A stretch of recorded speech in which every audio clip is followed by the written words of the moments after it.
your countries are going to hell. Your country is going to fail. This climate change, it's the greatest con job ever perpetrated on the world, in my opinion. What is the purpose of the United Nations? Years ago in the 1920s and the 1930s, they said, global cooling will kill the world. We have to do something. Then they said global warming will kill the world. But then it started getting cooler, so now they could just call it climate change, because that way they can't miss. It's climate change. Because if it goes higher or lower, whatever the hell happens, there's climate change. It's the greatest con job ever perpetrated on the world, in my opinion. Climate change, no matter what happens, you're involved in that. No more global warming, no more global cooling. All of these predictions made by the United Nations and many others, often for bad reasons, were wrong. They were made by stupid people that have cost their countries fortunes and given those same countries no chance for success. If you don't get away from this green scam, your country is going to fail. I ended 7 wars, and in all cases they were raging with countless thousands of people being killed. It's too bad that I had to do these things instead of the United Nations doing them. And sadly, in all cases, the United Nations did not even try to help in any of them. I didn't think of it at the time because I was too busy working to save millions of lives. That is the saving and stopping of these wars. But later I realized that the United Nations wasn't there for us. They weren't there.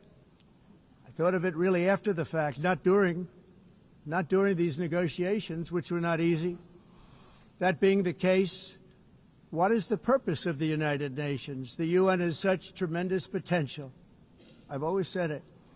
It has such tremendous, tremendous potential, but it's not even coming close to living up to that potential.